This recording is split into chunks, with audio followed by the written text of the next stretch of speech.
परम पूजनीय श्री गुरुदेव इस पूरे ब्रह्मांड में अदृश्य रूप से वास करने वाली श्री गुरुदेव की अभूतपूर्व शक्ति, मानवता के महान पुजारी, युग प्रवर्तक, क्रांति नायक, ब्रह्मलिंग वंदनीय राष्ट्रसंत श्री तुकडोजी महाराज, सभी गुरुदेव उपासकों को मेरा प्यार भरा जय गुरु।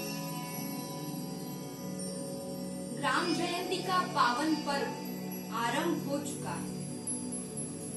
महाराष्ट्र में अपितु खास तौर पर विदर्भ में बड़े ही धूमधाम से हम हर साल ग्राम जयंती मनाते हैं, किंतु दुर्भाग्यवश इस साल कोरोना महामारी की वजह से हम सार्वजनिक तौर पर ग्राम जयंती नहीं मना पाए और सरकारी यंत्रणा को सपोर्ट करना हमारा कर्तव्य है और यही हमारी सबसे बड़ी देश सेवा है।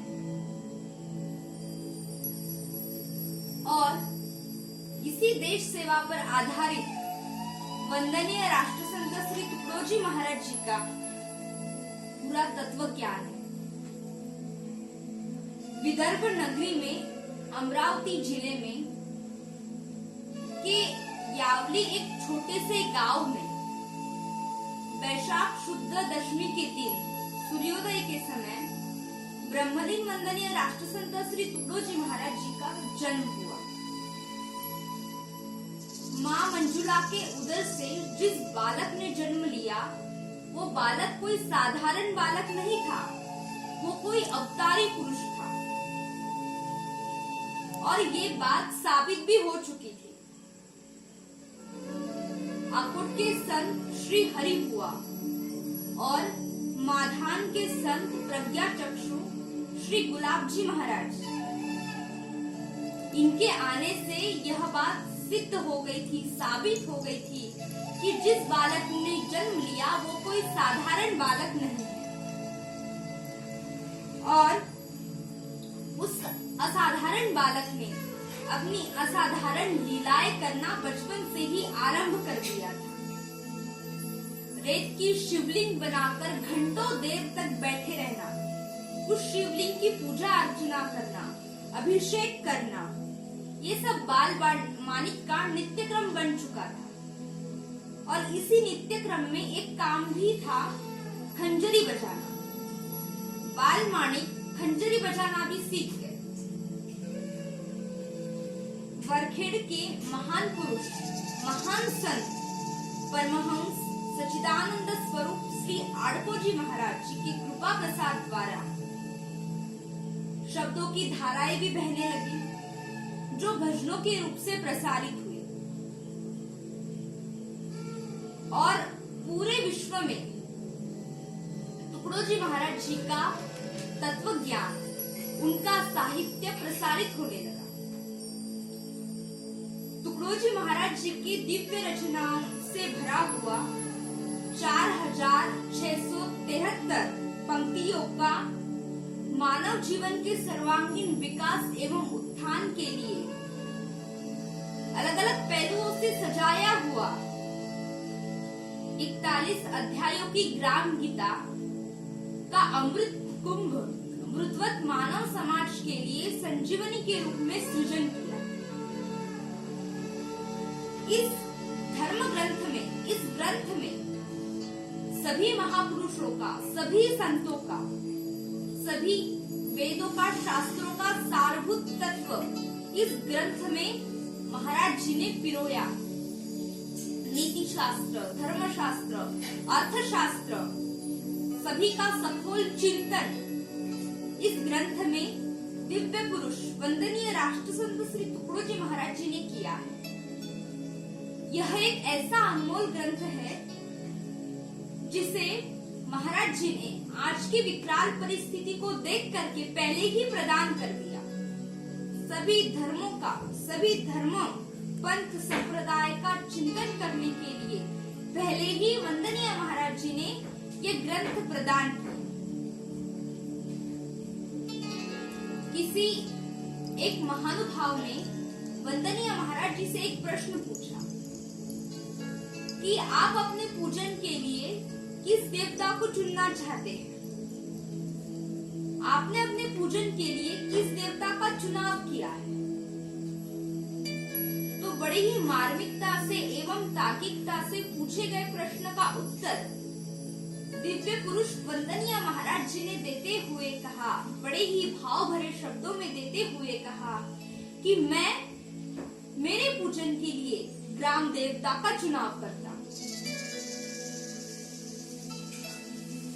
किसान रात दिन खेतों में, पहाड़ों में, जंगलों में बहुत मेहनत करते हैं और वो मेरे लिए किसी देवता से कम नहीं है। इसलिए तो उन्हें कहा जाता है कि वे मानवता के महान पुजारी हैं। मानवता ही पंथ मेरा, इंसानियत ही पक्ष मेरा, एक जात बनाना कर्म मेरा, सबको साथ चलाना वर्म मेरा, ऊंच नीच हटाना गर्व मेरा, गिरते को उठाना वो स्वर्ग मेरा। सन 1953 में राम गीता का स्फुरन राष्ट्रसंत जी को हुआ और पूरे भारत देश में भ्रमण करते हुए वंदनीय महाराज जी ने ग्राम गीता का गहन चिंतन किया। प्रस्तुत ग्राम गीता में सविस्तर रूप से व्यक्ति, व्यष्टि, समाजोन्नति, ग्रामोन्नति, जीवन शिक्षा जैसे अनेक विषयों पर महाराज जी ने सखोल चिंतन किया। एक भी ऐसा विषय नहीं है जिसके बारे में महाराज जी ने ग्राम गीता में ना लिखा। सभी विषयों पर महाराज जी ने सखोल चिंतन किया गया।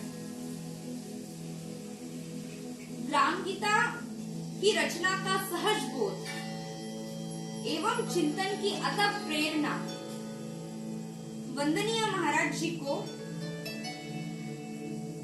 भारतवर्ष में बसे हुए पंढरपुर तीर्थ क्षेत्र में चंद्रभागा के किनारे ध्यानावस्था में बैठे थे तब हुई।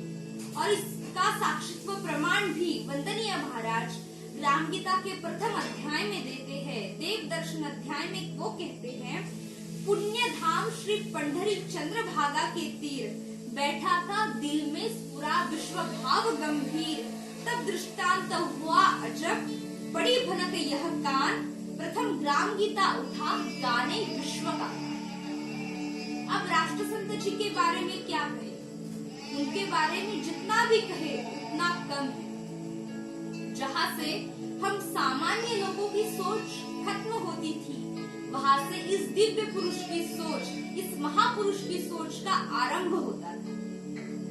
और सच में आज की परिस्थिति को देख करके ऐसा लगता है कि वंदनीय महाराज जी के विचारों की आज के युग को आवश्यकता है, आज के लोगों को आवश्यकता है।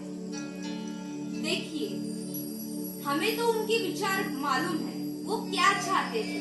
तन मन धन से सदा सुखी हो भारत देश हमारा, वो ये चाहते थे।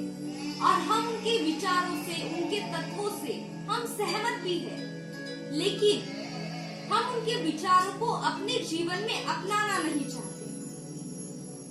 अगर हमने वंदनीय महाराज जी का एक भी विचार अपने जीवन में उतार लिया तो हमारा पूरा जीवन सुधर जाएगा।